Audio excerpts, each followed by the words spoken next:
Franck Kessié dithyrambique envers Riyad Mahrez, Amin Adli contraint à une pause forcée. Bonsoir à tous et merci de nous avoir choisis sur Afrique Sport pour l'essentiel de l'actualité footballistique de ce jeudi 24 octobre 2024. Nous l'ouvrons avec le classement FIFA. Conformément aux prédictions, la Côte d'Ivoire perd 7 places au classement mondial, tandis que la Tunisie enregistre la régression la plus importante depuis le dernier classement, moins 11. Conséquence directe de ce classement, les deux mauvais élèves du top 10 africains reculent chacun de 2 rangs, 6e et 7e, en se faisant doubler par 2 des meilleurs élèves, le Nigeria 4e plus 3 et l'Algérie 5e plus 4. La meilleure élève, le Cameroun 8e plus 4, stagne la 8e position. Pour le reste, statu quo. Le Maroc reste en tête des meilleures nations africaines en grappillant une place à l'échelle mondiale, 13e, suivi sur le podium du Sénégal qui réintègre le top 20 FIFA, 20e plus 1 à la faveur de sa double victoire face au Malawi malgré le départ surprise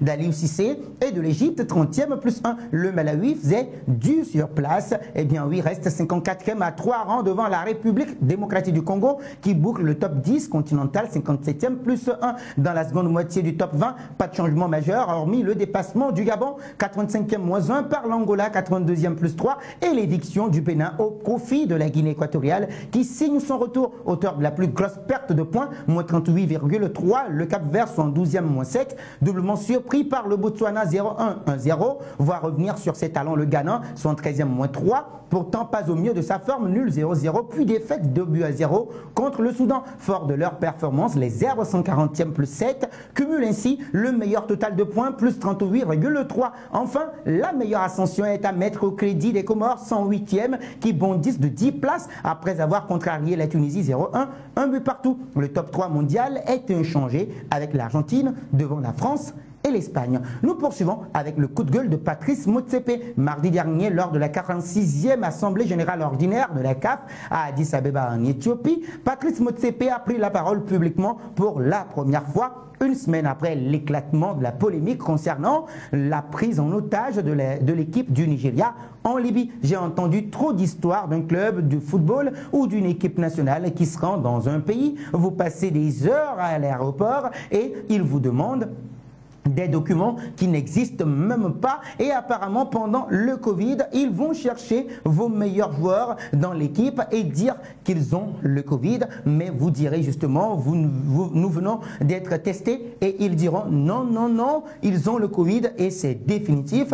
Ils les mettent alors hors du jeu pour vous affaiblir, à déplorer le milliardaire. Pour moi, c'est un manque d'esprit sportif que de ne pas avoir pris les mesures qui s'imposent, a-t-il taclé. Puis il annonce d'importantes mesures tout en adoubant les nations scrupuleuses du fair play. Nous sommes fiers des nations qui traitent les équipes nationales et les clubs visiteurs avec la dignité et le respect qu'ils méritent. Nous sommes en train d'examiner ces lois et nous prendrons justement des mesures. Pour rappel, une enquête a été ouverte à l'encontre de ceux qui ont violé les statuts et règlements de la CAF.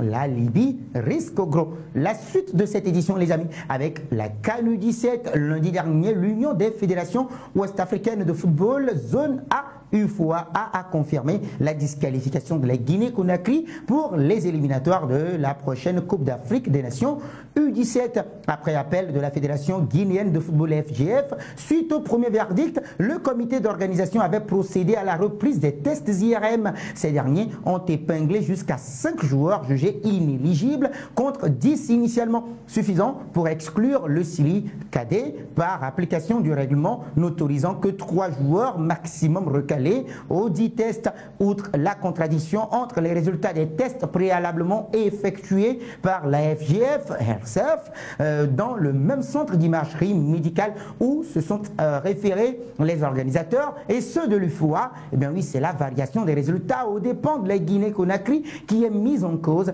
par cette dernière après notre appel sur la disqualification de notre équipe à la veille de son match contre la Gambie pour le motif qu'il y aurait 10 joueurs inéligibles en son sein. Nous avons été surpris qu'à la reprise des tests IRM, 5 5 joueurs seulement ont été déclarés inéligibles au lieu de 10 auparavant, ce qui remet en cause la fiabilité et la sincérité des résultats IRM de toutes les équipes participantes, y compris la nôtre, a déduit l'instance du football guinéen dans un courrier envoyé au directeur du développement technique de la CAF pour exprimer sa désapprobation totale par rapport à la cascade de résultats IRM incohérents et contradictoires, comme signifié justement dans un communiqué. Si la plateforme IRM du centre d'imagerie médicale de Mermoz est mise en cause pour les premiers examens de l'ensemble des équipes, comme vous l'attestiez dans nos discussions en soutenant justement que les premières images du dit centre étaient floues. Vous devez être d'accord avec nous sur la base de ce raisonnement que si on reprenait alors les tests IRM pour l'ensemble des équipes participantes, les résultats auraient indubitablement varié, comme c'est le cas justement pour les 3 équipes préalablement disqualifiées. Cette variation oscillante des résultats IRM est un motif valable pour invoquer la non-fiabilité des examens de toutes les équipes, a-t-elle poursuivi. Dans sa logique, la Fédération guinéenne de football a d'autre part accusé les organisateurs des incongruités de nature à intensifier les soupçons sur l'existence de potentielles failles dans le processus mis en place par la CAF et l'UFOA, comme le refus catégorique de transmettre les images des tests après reprise et la non-délivrance à date des noms et clichés des 5 joueurs concernés sur demande par ses soins. Compte tenu de ce qui précède, la FGF a fait la promesse de prendre des mesures concrètes sans plus de détails. Pour autant, difficile que cette affaire justement aille plus loin. Nous enchaînons avec Amin Harit. Que dis-je? Amin Adli. Le Bayer Leverkusen a communiqué ce jeudi sur l'état de santé d'Amin Adli, sorti sur blessure la veille en Ligue des Champions face à Brest, un peu partout. L'ex-Toulousain a effectué des examens approfondis, confirmant ce lundi la gravité de sa blessure. Selon un communiqué du Bayer Leverkusen, le joueur de 24 ans souffre d'une fracture. Il est désormais out pour le reste de l'année 2024. D'après les indiscrétions du journal allemand sportif Kicker, l'intéressé devrait être indisponible au moins jusqu'à la fin janvier 2025.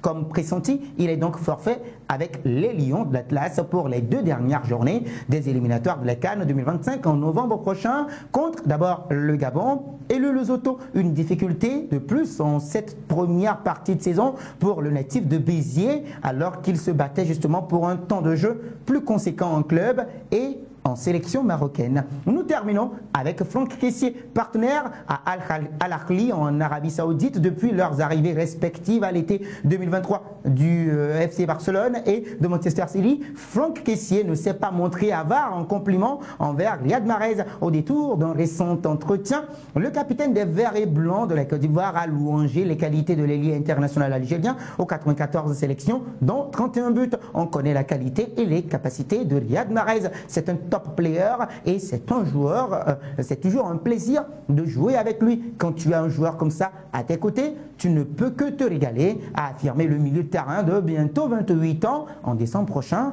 dans des propos relayés par DZ Foot. L'élégant gaucher est sous le feu des critiques cette saison alors qu'il ne s'est toujours pas montré décisif depuis le démarrage du précédent exercice en dépit d'un statut d'indiscutable. Cette apparition pour cette titularisation à titre de comparaison, au même stade, la saison dernière, il avait déjà inscrit 3 buts et délivré 4 passes décisives. Un coup de mou également constaté en sélection où il est méconnaissable depuis la CAN 2023, janvier-février dernier, traversé comme un fantôme. Franck Kessié s'est en outre prononcé quant à la possibilité d'un match entre l'Algérie et la Côte d'Ivoire. Et le moins que l'on puisse dire est que le relayeur des éléphants de la Côte d'Ivoire aux 81 sélections 11 buts n'a pas caché son enthousiasme. Un match Algérie-Côte d'Ivoire, c'est une très belle affiche. J'espère que nous nous rencontrerons pour le bonheur du football africain, a-t-il déclaré. Ce sera tout pour cette édition. Merci de l'avoir suivi. Mais avant de nous quitter, n'oubliez surtout pas de vous abonner sur Afrique Sport, d'activer la cloche de notification pour ne rien rater de nos prochaines actualités sportives.